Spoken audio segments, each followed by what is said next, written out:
Suman TV Kannada ಚಾನೆಲ್ಗೆ ಸ್ವಾಗತ. ಈ ದಿನ Samarthanam and cricket association for the blind of India ಇಲ್ಲಿ ಬಂದು ನಾನು ವೆರಿ ಪ್ರೌಡ್ಲಿ ಒಂದು ಇಡೀ ಇಂಡಿಯಾನಲ್ಲಿ ಒಂದು ದೊಡ್ಡ ಸೌಂಡ್ ಆಗ್ತಾಯಿದೆ. That is Deepika.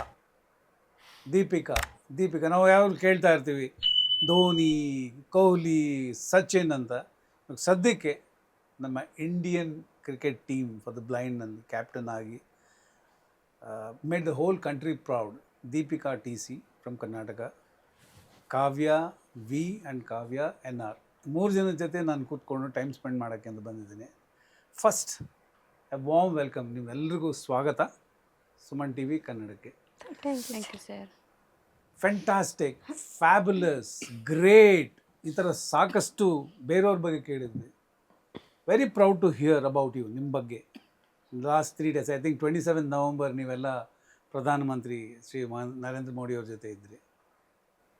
ನಿಮಗೆ ಪ್ರೌಡು ಎಷ್ಟಿದೆಯೋ ಅದಕ್ಕಿಂತ ಜಾಸ್ತಿ ನಮಗೆ we felt proud as Indians seeing 3 achievers. ಕರ್ನಾಟಕದಿಂದ 3 ಜನ ಅಚೀವರ್ಸ್ನ ನೋಡಿ, ಅದನ್ನೆಲ್ಲ ಕ್ಯಾಪ್ಟನ್ನು ನೀವೇ ಆಗಿರೋದ್ರಿಂದ ಭಾಳ ಖುಷಿ. ಸ್ವಾಗತ, welcome to this show. Deepika, as a captain, ಆ ಲಾಸ್ಟ್ ಶಾಟ್ ಆಗಿದ ತಕ್ಷಣ ನಿಮ್ಮ ಫೀಲಿಂಗ್ ಏನು? ಸರ್, ನನಗೆ ಲಾಸ್ಟ್ ಶಾಟು ಒಡಿಸ್ಸಾ ಹುಡುಗಿ ಪುಲ್ಲಾ ಅಂತ ಅವಳು ಹೊಡೆದಿದ್ದು. ನಾವು ಹೊರಗಡೆಯಿಂದ ಎಲ್ಲ ಹೇಳ್ತಾ ಇದ್ವಿ, ಶಿಖಾ ಮ್ಯಾಮ್ ಆಗಿರ್ಬೋದು, ಕೋಚ್ ಆಗಿರ್ಬೋದು, ನಾವು ಪ್ಲೇಯರ್ಸ್ ಆಗಿರ್ಬೋದು ಎಲ್ಲ ಹೇಳ್ತಾ ಇದ್ವಿ 2 ರನ್ ಬೇಕಿತ್ತು.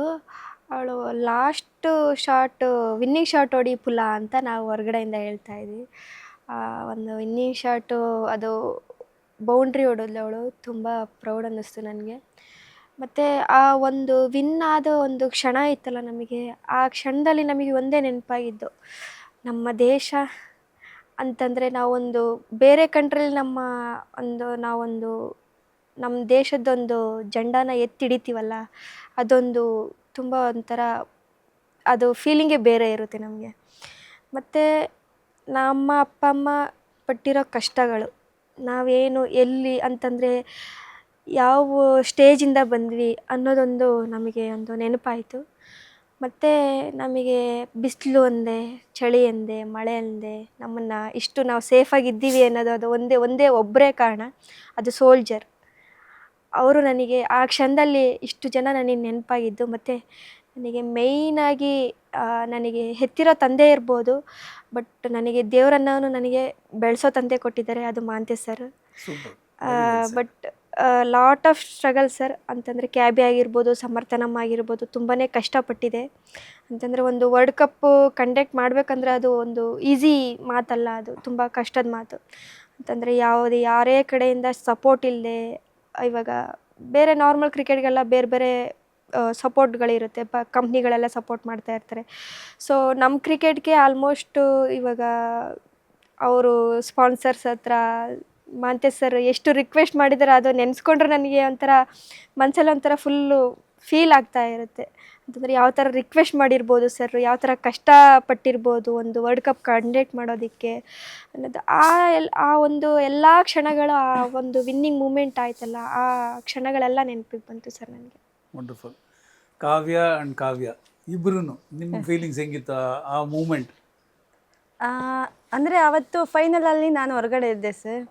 ಅವರು ಅಲ್ಲ, cricket is A team sport, ನೀವೆಲ್ಲ ಒಂದೇ ಅಲ್ಲ ಹೇಳ್ತಾರೆ 12th ಮೈನಲ್ಲಿದ್ದೆ, 12th ಪ್ಲೇಯರ್ ಆಗಿ. ಅಂದರೆ ಇವರು ಒಳಗಡೆ ಹೋಗಿದ ತಕ್ಷಣ ಅದು ಪ್ಲೇಯರ್ ಅನಿಸ್ಲಿಲ್ಲ ಸರ್, ಏನೋ ಫೈಟಿಂಗ್ ಮಾಡ್ತಾ ಇದ್ದಾರೆ, ಅಂದರೆ ಮಾಡು ಇಲ್ಲ ಮಡಿ ಅನ್ನೋ ಥರ ಆಟ ಆಡ್ತಾರೆ. ಒಬ್ಬೊಬ್ರು ಒಂದೊಂದು ಬಾಲ್ಗೂ ಎಷ್ಟು ಸ್ಟ್ರಗಲ್ ಮಾಡ್ತಾಯಿದ್ರು ಅಂದರೆ, ಅದು ಕೈಯನ್ನು ಮುರಿಲಿ ಕಾಲನ್ನು ಮುರಿಲ್ಲ, ಅಷ್ಟು ಸ್ಟ್ರಗಲ್ ಮಾಡ್ಕೊಂಡು ಬಾಲ್ ಎಲ್ಲ ಫೀಲ್ಡಿಂಗ್ ಮಾಡ್ತಾಯಿರೋದು, ಬ್ಯಾಟಿಂಗ್ ಮಾಡ್ತಾಯಿದ್ರು. ಅದು ಒಂಥರ ನೋಡೋಕೆ ಒಂಥರ ರೋಮಾಂಚನ ಅನಿಸ್ತಾ ಇತ್ತು ಸರ್. ಫೈನಲಲ್ಲಿ ಅವರು ಏನೋ ಕ್ರಿಕೆಟ್ ಆಡ್ತೀವಿ ಅಂತ ಆಡ್ತಾ ಇರಲಿಲ್ಲ, ಏನೋ ನಮ್ಮ ಭಾರತಕ್ಕೋಸ್ಕರ ಏನೋ ಒಂದು ಮಾಡ್ತಾ ಇದ್ದೀವಿ ಅನ್ನೋ ಥರ ಆಡ್ತಾಯಿದ್ರು sir. Super. Kavya V for victory. Kavya V, ಹೇಳಿ ನಿಮ್ಮ ನನಗೆ ತುಂಬ ಖುಷಿ ಆಗ್ತಾ ಇತ್ತು. ಬಟ್ ಅಂದರೆ ನಾನು ತುಂಬ ನಮ್ಮದ್ರಲ್ಲಿ ಕೋಆರ್ಡಿನೇಷನ್ ಇತ್ತು, ತುಂಬ ಚೆನ್ನಾಗಿ ಆಡಿದ್ದಾರೆ, ತುಂಬ ಚೆನ್ನಾಗಿ ಆಡಿದ್ದೀವಿ ನಾವು. ನಮ್ಮ ಆಡಿದಿರೋದನ್ನ ಸೈನಿಕರಿಗೆ ಸಲ್ಲಿಸ್ತೀನಿ. ತುಂಬ ಚೆನ್ನಾಗಿ ನನಗೆ ಸಡನ್ನಾಗಿ ನೆನಪಾಗಿದ್ದು, ಬಟ್ ನಮ್ಮ ದೇಶ ಕಾಯ್ತಿರೋಂಥ ಸೈನಿಕರು ಮತ್ತು ನಾವೆಲ್ಲ ಅಷ್ಟು ಸೇಫಾಗಿದ್ದೀವಿ ಅನ್ನೋ ಕಾರಣಕ್ಕೆ ತುಂಬ ಖುಷಿ ಆಯ್ತು ಸರ್ ನನಗೆ. Thank you. So Deepika, as a captain ನಿಮ್ಮ ಸ್ಟ್ರಾಟಜಿ ಹೇಗಿತ್ತು, ಪ್ರಿಪರೇಷನ್ ಹೇಗಿತ್ತು? 1 ಮಂತ್ ಮುಂಚೆ ಇರ್ಬೋದು ಅಥವಾ ಇಲ್ಲಿ ಕೋಚಿಂಗ್ ಆದಾಗ ನಿಮ್ಮ ಕೋಚಸ್ ಎಷ್ಟು ರೀತಿ ಯಾವ ರೀತಿ ನೀವು ಸಪೋರ್ಟ್ ಮಾಡಿದ್ರು? ಅವ್ರ ಸ್ಟ್ರಾಟಜೀಸ್ನ ನಿಮ್ಮ ಸ್ಟ್ರಾಟಜೀಸ್ನ ಹೇಗೆ ಒಂದು ಮಾಡಿ ಈ ವರ್ಲ್ಡ್ ಚಾಂಪಿಯನ್ಸ್ ಅಂತ ಆಗಿದ್ದು? ಸರ್ ಸ್ಟ್ರಾಟಜಿ ತುಂಬಾ ಇತ್ತು ನಮಗೆ, ಯಾಕಂತಂದರೆ ನಮ್ಮ 16 ಪ್ಲೇಯರ್ಸ್ ಎಲ್ಲರೂ ಕ್ಯಾಪ್ಟನ್ಸಿ ಅವರೇ ಇದ್ದಿದ್ದು. ಇವಾಗ ಝೋನಲ್ ಮ್ಯಾಚ್ಗಾಗಿರ್ಬೋದು, ನ್ಯಾಷನಲ್ ಟೀಮ್ಗಾಗಿರ್ಬೋದು, ಎಲ್ಲರೂ ಕ್ಯಾಪ್ಟನ್ಸ್ ಇದ್ದರು. ಸೊ ನನಗೆ ಅಂತಂದರೆ ನನಗೆ ತುಂಬ ಸಪೋರ್ಟಿವ್ ಆಗಿ ನಿಲ್ತು ಟೀಮು. ಇವಾಗ ಏನಾದರೂ ಒಂದು ಡಿಸಿಷನ್ ತೊಗೋಬೋದಾಗಿತ್ತು, ಇವಾಗ ಏನೇ ಒಂದು ಡಿಸಿಷನ್ ತೊಗೋಬೇಕಂತಂದ್ರೆ ನಾನು ಆಲ್ಮೋಸ್ಟು ಟೀಮ್ ಜೊತೆ ಡಿಸ್ಕಷನ್ ಮಾಡೇ ನಾನು ಡಿಸಿಷನ್ ತೊಗೊತಾ ಇದ್ದಿದ್ದು. ನಮಗೆ ಕೋಚು ನಾರ್ಮಲ್ ಕ್ರಿಕೆಟ್ ಅವರು, ಬಟ್ ನಾರ್ಮಲ್ ಕ್ರಿಕೆಟ್ಗೂ ಬ್ಲೈಂಡ್ ಕ್ರಿಕೆಟ್ಗೂ ತುಂಬ ವ್ಯತ್ಯಾಸ ಇರುತ್ತೆ ನಮಗೆ. ಫಸ್ಟು ಒಂದು ವೀಕು ಸ್ವಲ್ಪ ಅವರು ಸ್ವಲ್ಪ ಅಂತಂದರೆ ತಿಳ್ಕೊಬೇಕಲ್ವ ಯಾವ ಥರ ಏನು ಬ್ಲೈಂಡ್ ಕ್ರಿಕೆಟ್ ಅನ್ನೋದು. ಅದಾದಮೇಲೆ ಸ್ವಲ್ಪ 1 ವೀಕು ಸ್ವಲ್ಪ ಅವರಿಗೆ ಅಂತಂದರೆ ಯಾವ ಥರ ಹೇಳ್ಕೊಡ್ಬೇಕು, ಯಾವ ಥರ ಕೋರ್ಡಿನೇಷನ್ ಮಾಡಬೇಕು ಪ್ಲೇಯರ್ಸ್ ಹತ್ರ ಅನ್ನೋ ಸ್ವಲ್ಪ ಕಷ್ಟ ಆಯಿತು ಅವ್ರಿಗೆ ಸಹ. ಅದಾದಮೇಲೆ ಎಲ್ಲ ಪ್ಲೇಯರ್ಸ್ ಹತ್ರನೂ ಅಡ್ಜಸ್ಟ್ ಆದರು ಅವರು. ಅದಾದಮೇಲೆ 1 ವೀಕ್ ಆದಮೇಲೆ ಚೆನ್ನಾಗೇ ನಮಗೆ ಪ್ರಾಕ್ಟೀಸ್ ಸ್ಟಾರ್ಟ್ ಮಾಡಿದ್ರು. ತುಂಬ ಚೆನ್ನಾಗಿ ಹೇಳ್ಕೊಟ್ರು ಚಂದು ಮ್ಯಾಮು.